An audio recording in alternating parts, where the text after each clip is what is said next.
तो इन्हीं बीच में एक भक्त हुए, उनका नाम था पुरंदर, पर वो भक्त नहीं थे, महासंसारी व्यक्ति। बहुत ध्यान से सुनना है। पुणे के पास में व्यापार करते थे, दुकान थी उनकी। उनकी पत्नी का नाम था सरस्वती बाई। क्या नाम था? कंजूस एक नंबर के थे। मैं कभी कभी कथा में एक बात कहता हूं कि व्यक्ति यदि संसारी है और घोर संसारी है तो भी कभी कभी ठाकुर जी की कृपा उस पर हो जाती है। ये बिचले जो होते हैं ना, भक्त भी हैं संसारी भी हैं, उन पर ठाकुर जी कई बार दृष्टि कम करते हैं, या तो पूर्ण रूपेण भक्त हो या पूर्ण रूपेण संसारी हो। संसार प्रिय लगता है तो पूरे पूरे संसार के हो जाओ, ठाकुर जी प्रिय लगते हैं तो पूरे पूरे ठाकुर जी के हो जाओ। तो पुरंदर जी जो थे ये पूरे पूरे संसारी थे, लेकिन इनकी पत्नी परम भक्त सरस्वती बाई।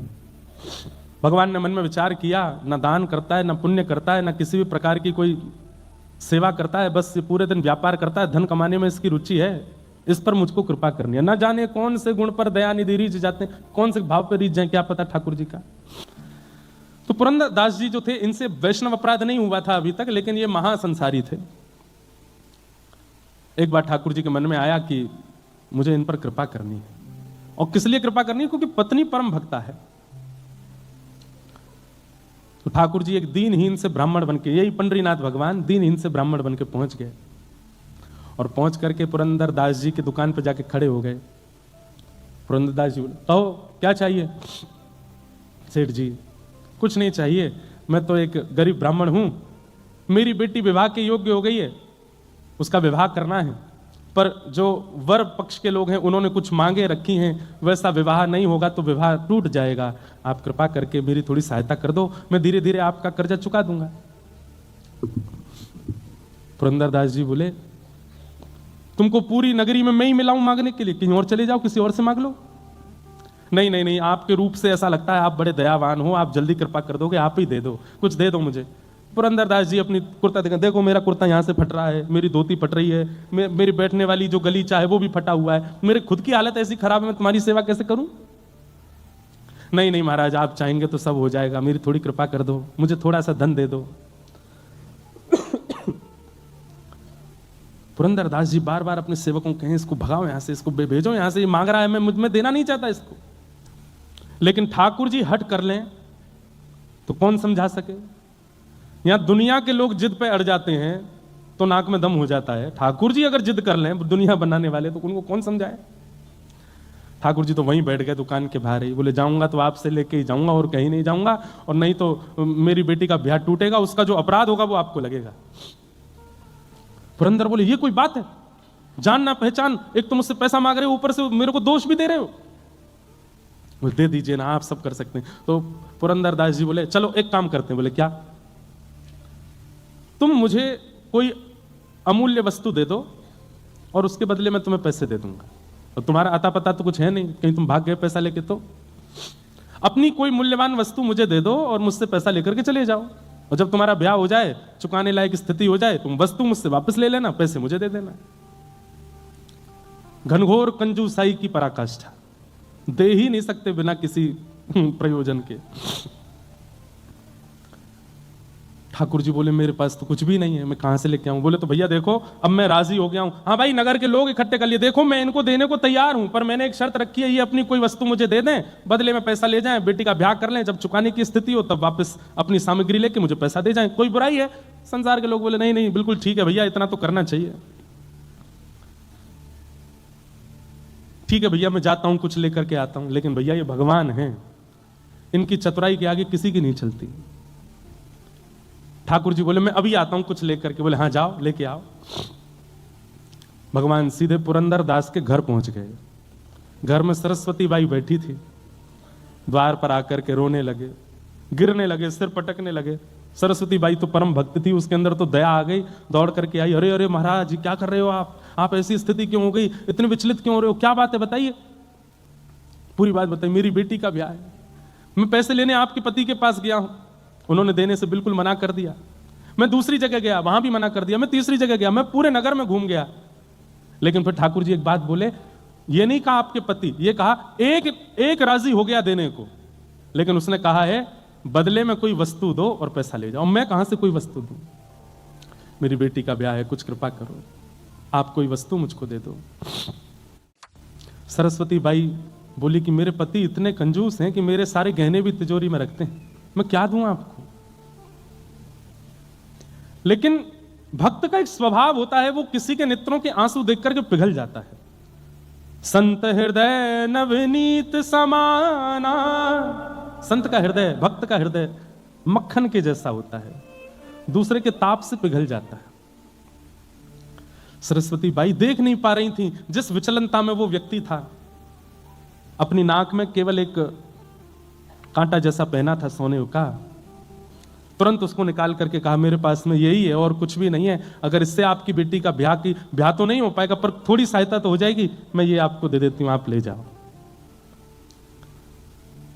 भगवान बड़े प्रसन्न हो, जय हो जय हो, ठीक है, ऐसी थोड़े थोड़े बूंद से ही सागर भर जाएगा, गागर भर जाएगा, आपने थोड़ा दे दिया, कोई और दे देगा, लाइए दे दीजिए। नाक का वो सामग्री उतार करके दे दी। ठाकुर जी लेकर के सीधे पुरंदरदास के पास ही पहुंचे। तुमने कहा था कि कोई वस्तु दे दो, उसके बदले तुम पैसा दोगे, लो वस्तु, लाओ पैसा दो। पुरंदरदास ने जैसे ही देखा, ये तो मेरी पत्नी का ही नाक का कांटा है, तुम कहां से लाए? बोले इससे तुमको क्या, तुमने कहा था कि वस्तु दो और धन ले जाओ, वस्तु दे दी, अब धन दे दो। भैया ठाकुर जी जैसा स्क्रिप्ट राइटर नहीं देखा मैंने। आपकी बंबई नगरी में एक से एक राइटर होंगे, एक से एक प्रोड्यूसर, डायरेक्टर, स्क्रिप्ट राइटर होंगे, पर ठाकुर जी जैसा कोई नहीं है। हम आप सबकी स्क्रिप्ट इतनी खतरनाक लिख रखी है उन्होंने, कल क्या हो जाए पता नहीं, कुछ पता नहीं है, कब कहां किसके कैसे मोड़ देते हैं।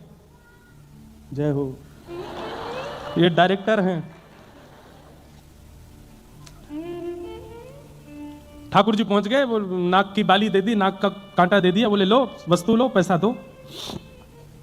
तो पुरंदर को यह बात पता है कि मेरी पत्नी स्वभाव से बड़ी दयावान है, और उसी ने दया करके बिना मुझसे पूछे, बिना मेरी आज्ञा के अपनी नाक की एक कांटा निकाल करके दे दिया। इसको तो मैं पैसा दे देता हूं, लेकिन आज अपनी पत्नी को नहीं छोड़ूंगा। भगवान को जितना जरूरत थी उतना पुरंदरदास ने दे दिया, और उस नाक के कांटे को अपनी तिजोरी में रख के ताला लगा करके, और दुकान में जो काम करते थे सबसे, आप सबकी छुट्टी है, जाओ। सेठ जी अभी तो समय हुआ नहीं, आज जाओ। और ताम्रवर्ण हो रहा था मुक्का, आज अपनी पत्नी को नहीं छोड़ूंगा। दुकान बंद की। तो दुकान में एक कार्य करता था, वो इनकी पत्नी को बहुत मानता था, उसकी भी वो सहायता करती थी। वो दौड़ करके पहले ही पहुंच गया, बोले मां आप अपनी रक्षा कर लीजिए।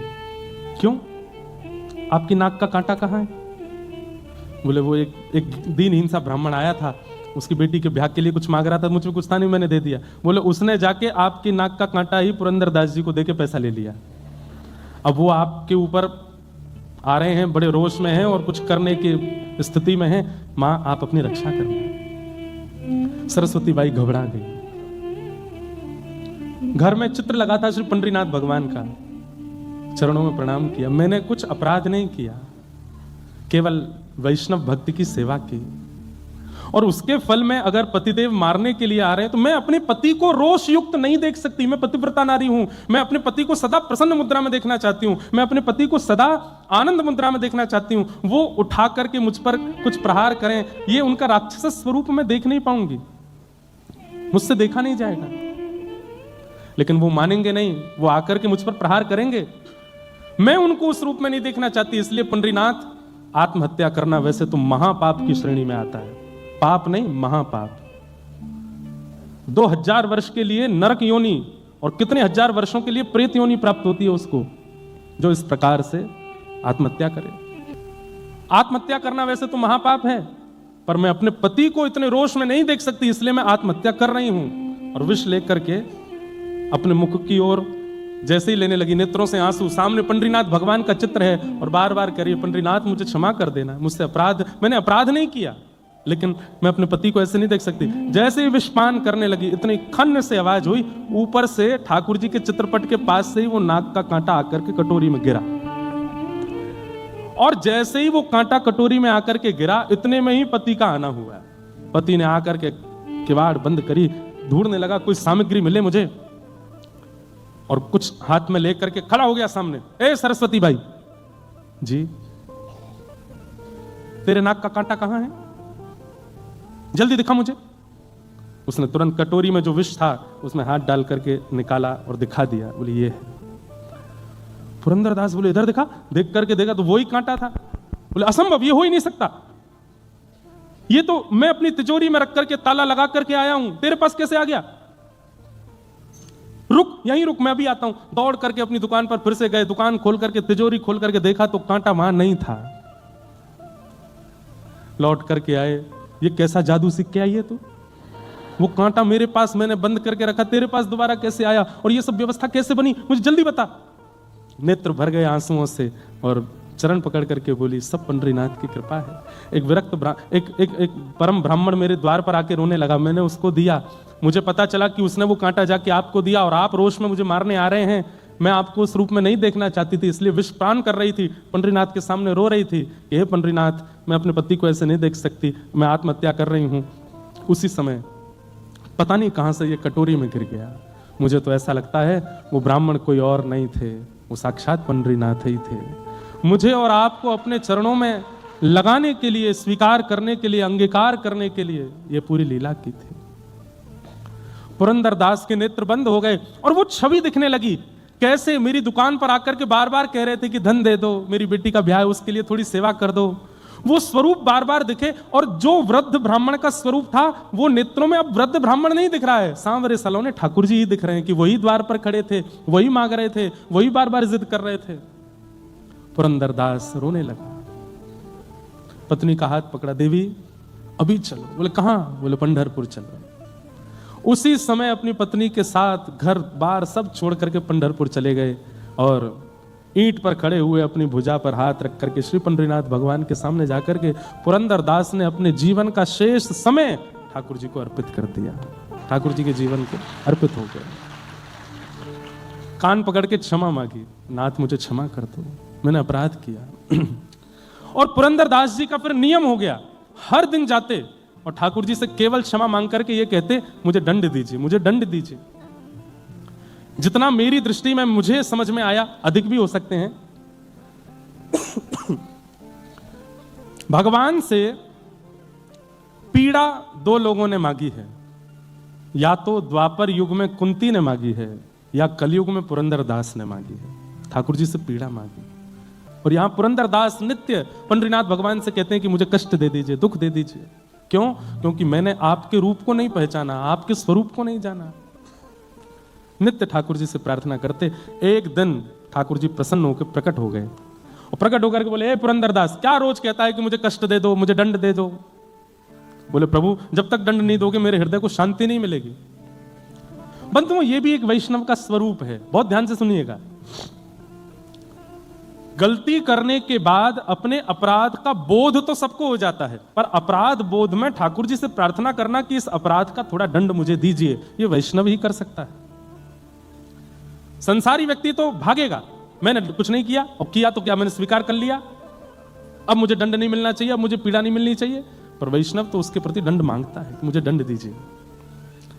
पुरंदरदास जी कहने लगे, नाथ मेरे द्वार पर आकर के आप मांग रहे थे और मैंने शाम तक बैठा करके आपको रखा, दंड तो मुझे मिलेगा, तब तक मुझे शांति नहीं मिलेगी, दंड दीजिए। तो ठाकुर जी बोले ठीक है, हम एक दंड देते हैं। क्या? भारतवर्ष में जितने भी तीर्थ हैं और जितने भी मेरे मंदिर हैं, सबका पत्नी सहित दर्शन करके आओ, यही दंड है तुम्हारे लिए, जाओ। पुरंदरदास बोला, ये दंड है, ये दंड है, ये तो मेरे लिए आशीर्वाद है, ये तो मेरे लिए और सुख की स्थिति है, दंड दीजिए। तो ठाकुर रुक्मणी जी बोली, तो फिर एक काम करो। बोले क्या?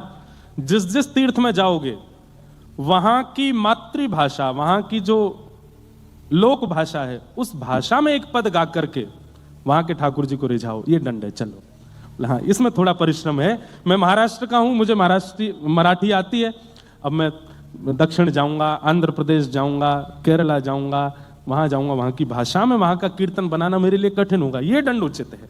और ये दंड पंडरीनाथ भगवान ने, इसको कहते हैं उत्सव दंड। उत्सव भी हो रहा था, दंड भी हो रहा था। अपनी पत्नी के साथ भारत के एक एक तीर्थ में गए और वहां की भाषा में जाकर के पुरंदरदास जी ने कीर्तन गाया, ठाकुर जी को रिझाया।